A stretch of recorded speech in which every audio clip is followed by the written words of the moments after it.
Bonjour à tous et bienvenue pour ce cours pratique de modélisation GeoCCC. Nous avons choisi de faire une modélisation d'un gisement camerounais. Donc, durant tout ce TP, nous allons utiliser plusieurs outils tels que SurPack, ISATIS, Excel, Strata, plusieurs logiciels de ce type pour faire une étude complète. En fait, l'étude du gisement va commencer du prélèvement de la base de données jusqu'à l'estimation. Donc, ici, pour cette vidéo-ci, pour la première vidéo, on va présenter les types de bases de données qu'on a et commencer avec le pré-traitement.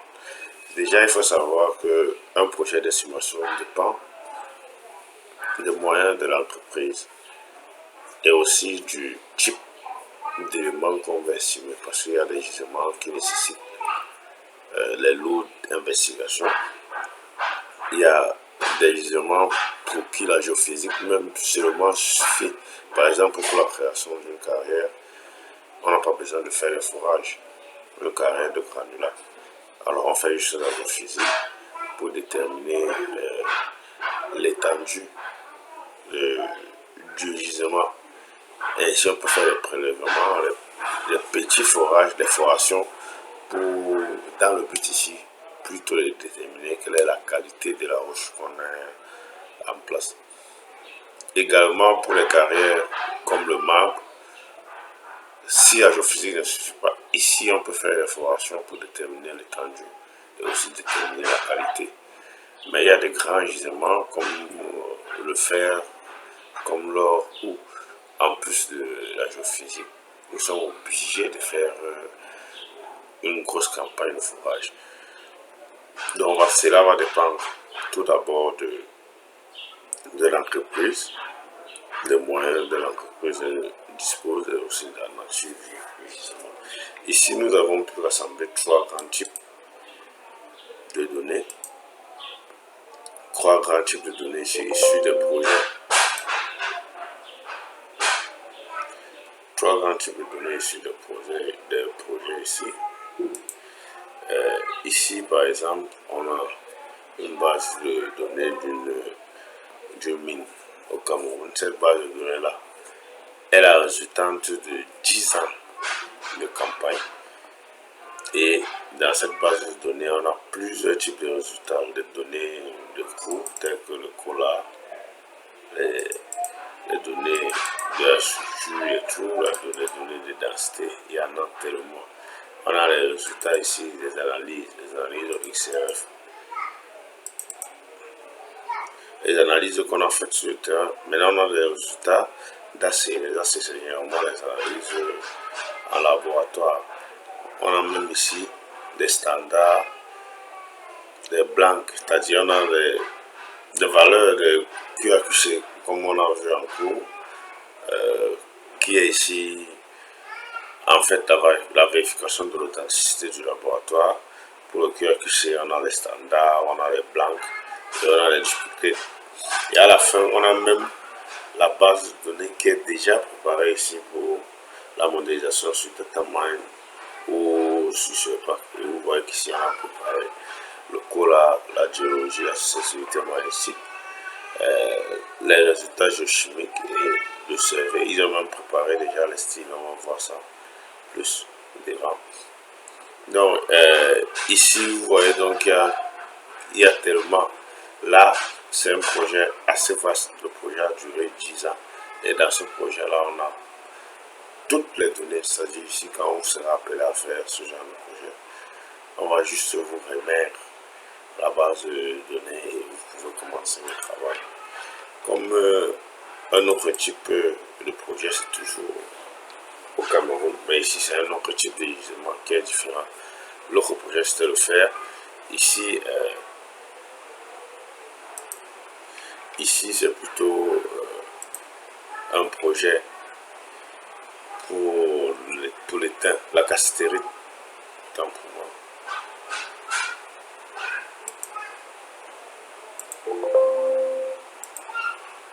Donc vous voyez qu'ici, en fait, c'est plutôt un dashboard.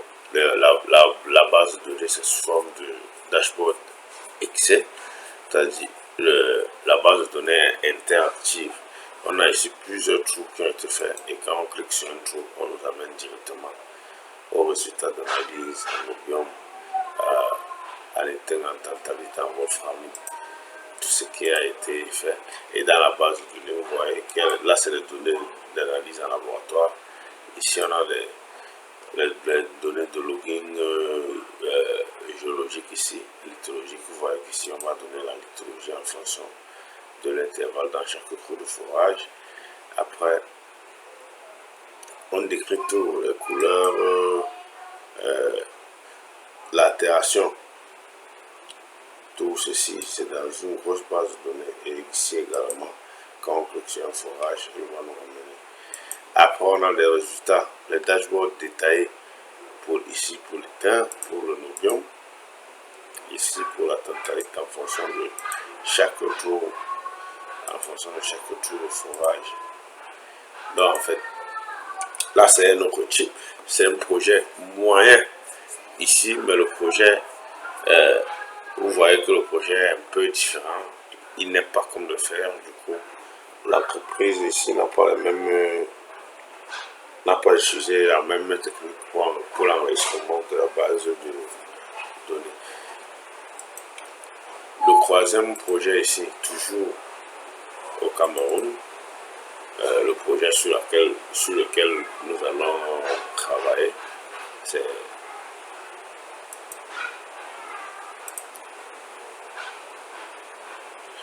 c'est un projet d'estimation, d'un projet qui a servi pour l'estimation du marbre à Figuil. Et ici, vous voyez qu'on a plusieurs types de données également. On a les colas ici qui sont donnés avec les identifiants de forage, les coordonnées de chaque trou, la profondeur maximale, le bandage, l'azimut. Également ici, la lecture de géotechnique ici, il donne le recovery et le ARQ en pourcentage. On a s'il y a des événements pendant le forage, tout ceci a été enregistré. Le login géologique ici a été enregistré. Le sampling également, c'est-à-dire les mesures de la densité ici ont été faites et à la fin, on termine avec les analyses. Les analyses, il y en a deux. Les EGS, les analyses qui ont été faites dans deux laboratoires, EGS et le CIM. Donc là, c'est un projet de foration, mais plutôt moyen, contrairement aux deux premiers projets qu'on a travaillé. C'est donc avec lequel on a travaillé, c'est donc avec ce projet qu'on va continuer le reste du cours. Donc avant de commencer, qu'est-ce qu'on va faire? On va faire quelques vérifications. Déjà, le logiciel principal de modélisation, je sais pas, est configuré en anglais. C'est-à-dire, il doit avoir un système anglophone déjà. L'ordinateur que nous avons généralement ici au Cameroun sont configurés, les systèmes d'exploitation sont configurés en français. Donc pour ceux qui ont un système en français ici, il faut configurer le séparateur et le décimal. Du coup, on va juste taper région ici, dans la recherche, région ici, et aller à paramètres supplémentaires. Ici, qu'est-ce qu'on va faire? Le décimal. Généralement, pour ceux qui sont en français, ils vont voir que le décimal, c'est la virgule. Vous allez effacer le décimal, mettre le point également. Et vous allez revenir ici, séparateur des listes. Vous allez effacer le point virgule ici, mettre la virgule. Donc, une fois ceci fait, vous enregistrez. Pour ceux qui ont les ordinateurs en anglais, le système en anglais, il n'y a pas de problème. La seconde vérification ici à faire est assez simple en fait. Il faut juste qu'on voit ici la version ne sait pas qu'on dispose et d'office à le même en fait soit les deux doivent être soit 64 bits soit en 32 bits et là c'est simple pour vérifier la version d'office. On va y venir ici à afficher, on va aller à compte et à propos de Word, on va voir, vous allez voir qu'ici moi j'ai un Word, j'ai un Microsoft Word de 64 bits ici, ce qui concorde très bien avec ma version, je sais pas que je vais utiliser, qui est aussi un support 64 bits. Les logiciels sont disponibles chez votre délégué. Je lui ai donné tous les logiciels. Je pense que vous pouvez le contacter pour entrer en possession de ces logiciels. Ok, une fois les deux vérifications effectuées, nous allons donc passer ici au traitement.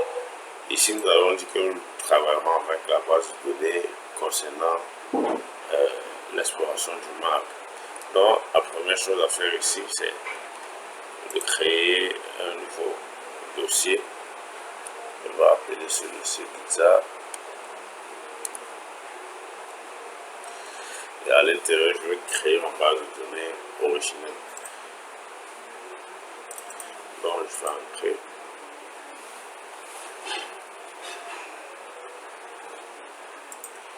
Alors, pendant le cours, on a dit que pour l'estimation, on avait besoin de 4 types de données. On a les données obligatoires qui sont le COLA et le survey, les données d'analyse géochimique AC et les données de login géologique appelées géologie. Et on pouvait ajouter en fonction, ajouter ou retrait en fonction de l'opération qu'on veut effectuer. Ici, on n'aura que besoin de ces cartes-là. Ou aussi peut-être, on aura aussi besoin de la densité. Donc, on va commencer par créer cela en respectant l'ordre également. Donc, on a dit pour Cola, on avait besoin de Cola X, Y, Z et de la profondeur maximale. C'est donc ces cartes-là qu'on va prendre. On va copier, créer un nouveau dossier ici. Voilà, exactement. Maintenant, on a un Olaji qui a 40 trous, un Cola qui a 40 trous de fourrage. Ici, la structure normale sur ce pack, c'est Olaji Y, X, Z et profondeur maximale. Donc, qu'est-ce que je vais faire? Je vais couper. Et je vais insérer là. Donc, Olaji Y, X, Z, max 2. Là, c'est la première chose à faire. La seconde chose, ici, la configuration des décimaux sont assez importants sur ce pack. Ici, je veux travailler, je vais choisir de travailler avec 3 chiffres. Après, vous allez comprendre que c'est là parce que ce pack fonctionne avec une base de données relationnelle. Raison pour laquelle on a configuré ici le décimaire et le décimal autant pour moi et le séparateur. C'est-à-dire quand il va lire dans une base de données, le décimal va indiquer que le chiffre est le nombre de chiffres après la virgule. Maintenant le séparateur ici va nous indiquer que bon, ce type d'information aussi en fait se termine. C'est-à-dire si je veux quitter de Olaji jusqu'à Y, c'est le séparateur qui va me dire que bon c'est bon. Olaji se termine ici par la virgule ou bien par le point virgule dans le système francophone. Donc ici je vais ajouter, je vais mettre à 3 chiffres, je dois sélectionner. Alors ici je mets donc tout ceci à 3 chiffres.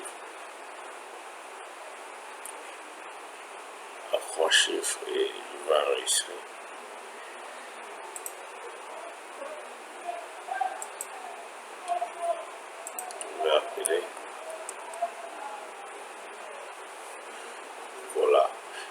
collage ici, bon, c'est vrai que je peux travailler en XLS, mais je veux le mettre en CSV, c'est pas à tel point je veux.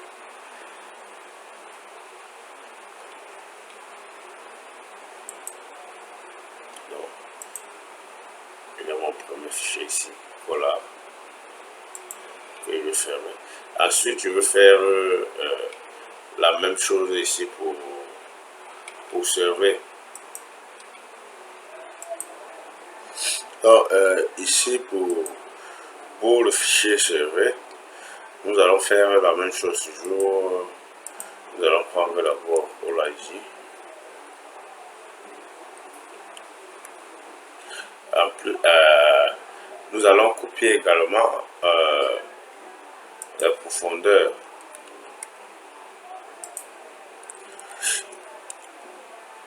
Nous allons copier le bandage et la zoomote également. Donc ça sera OLAJ, depth et tout ça. Bon, ici la particularité à server, qu'est-ce que nous allons faire? Nous allons encore copier par deux, vous allez voir. Bon, ou bien nous allons avoir passer au plus secrètement. Nous allons avoir fait le plus secrètement. Ici, vous voyez qu'à chaque fois qu'on a un bandage de 90, ici, l'azimut est une barre et c'est un problème. Normalement, le bandage de 90 ici, bon, si on ne met rien, en fait, la machine ne va pas reconnaître. Alors, le bandage de 90, on va mettre 0, azimut 0, soit 180. Ici, je veux rechercher et remplacer la barre, je vais mettre à la valeur 180. Et là, il y aura 6 remplacements qui seront effectués. Également, vous voyez, ici dans le traitement, dans les bandages ici, on a mis moins 90. On a mis 90 degrés, 45 degrés, il n'y a pas besoin de degrés.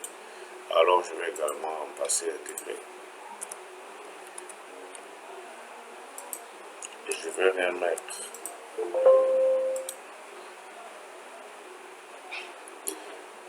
Là, c'est 2. Donc, on a ici le OLAJ, la profondeur, le bandage et l'azimut. Un autre problème qu'on doit régler ici, c'est le bandage. Dans la base de données, nous montre juste le bandage qui est à 90, sauf qu'on va en profondeur. Et généralement, sur ce pack n'est pas mettre un bandage positif, vous allez voir, il y aura tendance à monter. Du coup, les fourrages seront inversés. Ils vont quitter du bas vers le haut au lieu de quitter du haut vers le bas. Donc, on va multiplier tout ceci.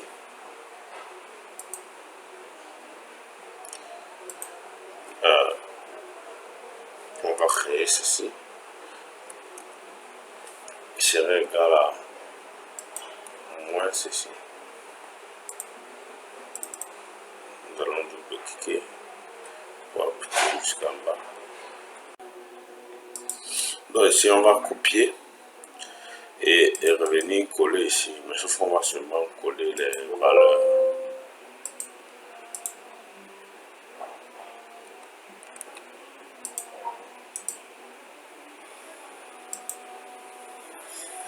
Et là, je dois supprimer ceci. Ici, le max depth, je vais l'appeler depth.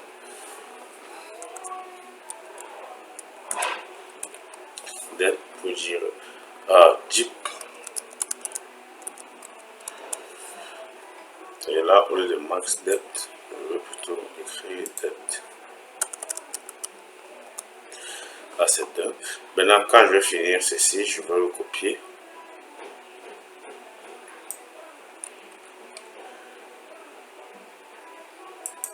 Et je vais encore le coller ici. Sauf qu'ici, je vais juste mettre la profondeur à 0. Ici, en fait, comme les fourrages ont un seul bandage, j'ai besoin de préciser que le bandage varie de tel à tel, en fait.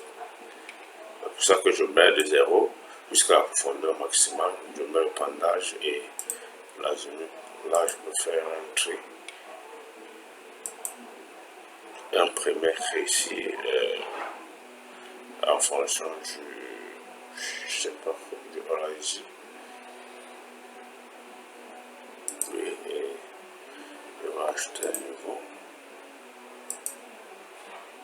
en fonction de la profondeur. Voilà, donc j'ai ici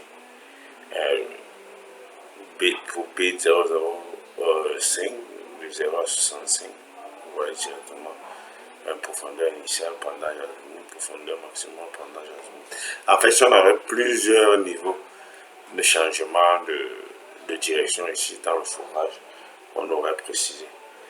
Donc, on va faire la même chose pour l'autre. On va mettre toujours à 3 chiffres après la virgule. Voilà, 3 chiffres après la virgule. Et on va enregistrer, on va appeler ça CV.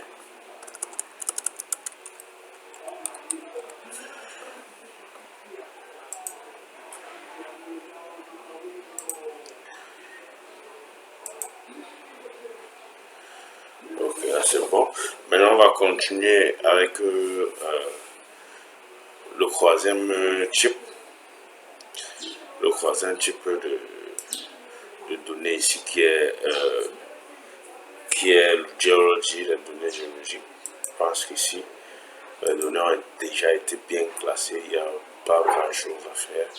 On va juste copier tout le fichier.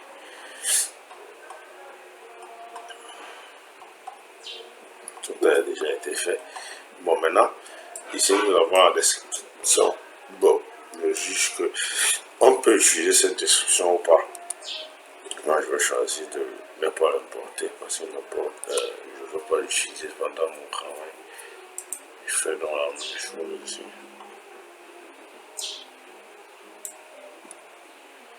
Je vais mettre les données à 3 chiffres après la virgule. Et je vais enregistrer cela.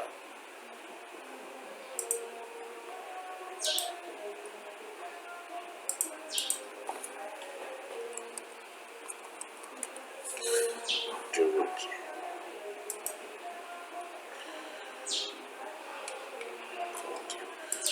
Ok, le dernier fichier dont on a besoin, c'est AC. Le dernier fichier qu'on a besoin ici, c'est AC. Vous voyez ici que dans les résultats d'analyse, on a plusieurs éléments en fait qui entrent en compte en fonction de la profondeur, en fonction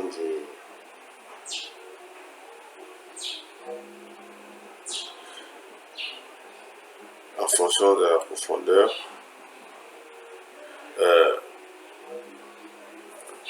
En fonction de la profondeur, on a le rock type qui intervient toujours ici et on a les éléments géochimiques. Donc c'est tout ceci. Ici, je pense on n'a pas vraiment besoin de toutes ces informations. Dans cette étude, on va juste travailler avec deux éléments chimiques qui sont SO2 et le CaO, qui sont les éléments créés pour la fabrication du ciment. Donc, nous allons prendre ici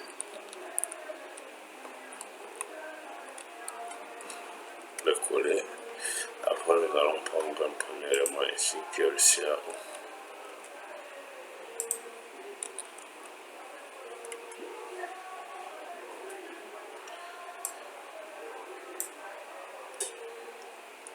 Après, le SO2.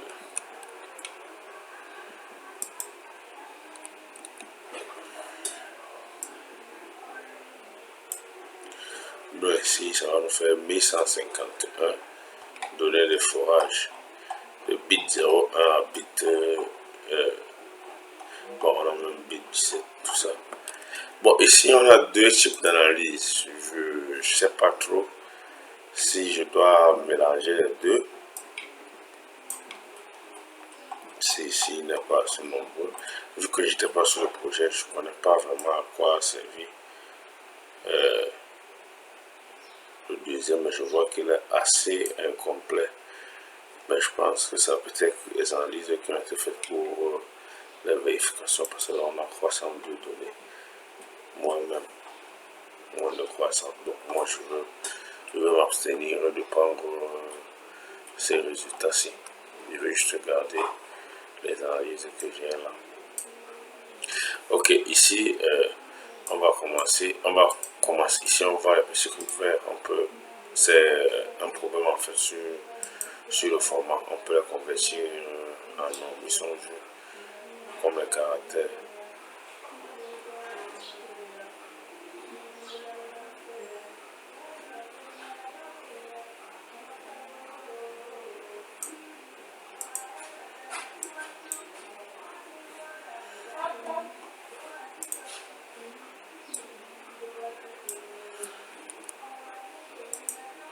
On va faire la même chose, mettre à 3 chiffres après la vidéo. Ok.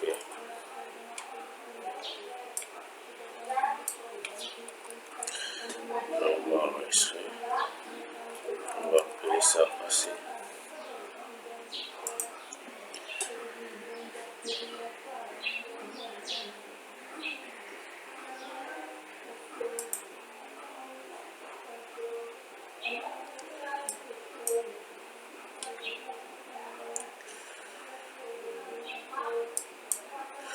Ok, là c'est bon, on aura donc créé les 4 fichiers ici. Donc, maintenant pour la vérification de la base de données, en fait il y a 2 étapes. Il y a une première étape qu'on peut faire nous-mêmes à partir des analyses statistiques simples, pour voir en fait si les données sont bonnes et tout. Et une des erreurs importantes quand on fait ceci, les vérifications qu'on doit faire, c'est sur les coordonnées. Est-ce qu'il y a eu des problèmes sur les saisies des coordonnées et tout? Je pense que c'est la vérification la plus importante à d'abord effectuer. Donc, on va entrer dans notre dossier ici. Dans le fichier Collar, on doit vérifier si les coordonnées ont été bien saisies, si les profondeurs sont bonnes. Et pour ça, je vais faire une préanalyse en fait de chaque fichier. Je vais ouvrir mon logiciel ici, IGSP. IGSP ici qui va nous permettre en fait de faire une petite analyse statistique.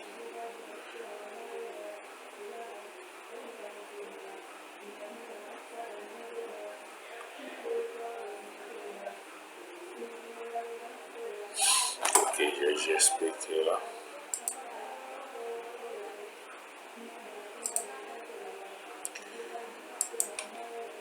Donc, qu'est-ce que je vais faire? Je vais ouvrir mon fichier.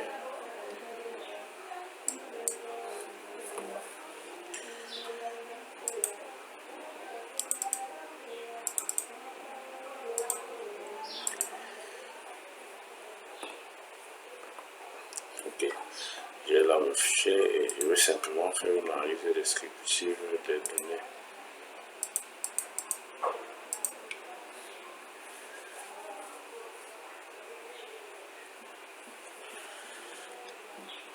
Voilà.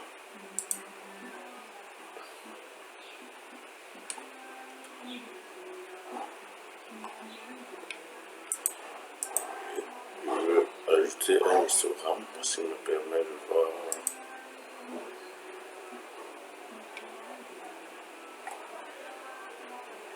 Ok, c'est juste pour voir les variations. Je peux le voir ici, il n'y a pas de problème. Ok, là je cours. Quand on a travaillé sur l'histogramme, on a vu ce qu'on appelait les outliers. On a vu ce qu'on appelait outliers et on a dit une valeur aberrante, c'est une valeur qui se retrouve très loin, en fait, très loin des autres, du reste des valeurs du groupe. Vous voyez qu'ici il y a un vrai problème.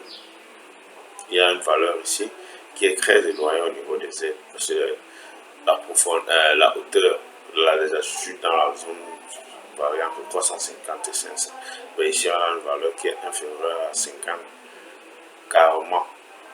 Donc Si on revient voir ici un minimum, on va voir KZ, il y a une valeur qui est égale à 400,332. Ici, c'est forcément ici une omission en fait qui a été faite. Du coup, voilà deux solutions. On doit soit supprimer tous les forages concernés. Il faut d'abord identifier le forage et supprimer. Pour cela, c'est simple. On va venir ouvrir le fichier. On va juste classer ici par ordre. Voilà, on va voir que c'est bit 16020 ici. Donc, on doit soit aller supprimer tout les forages en ce qui concerne bit 020. Mais là, c'est un gros risque qu'on va prendre parce que le pré-traitement sera encore un peu compliqué. Et nous allons perdre beaucoup en information. Donc, moi, je vais prendre le risque personnellement. Je vais mettre 400. Je suppose que c'est une valeur qui a été omise en fait lors de la saisie des informations. Alors, je vais revenir sur GSP ici. Vous voyez, en modifiant, vous voyez directement que intéressivement, ma valeur de Z a changé. Ici, on a un truc assez normal, malgré qu'il y a la profondeur de 360 ici et le prix de 440 qui est là. Donc, je pense que pour cette première vidéo, on a vu comment configurer l'ordinateur, comment créer les différents fichiers et quelles peuvent être les potentielles sources d'erreurs. Dans la prochaine vidéo, nous allons commencer à préparer un autre type de données qui va nous permettre, nous allons préparer un autre type de données qui va nous permettre à modéliser et on va utiliser un autre logiciel. Donc, d'ici à la prochaine.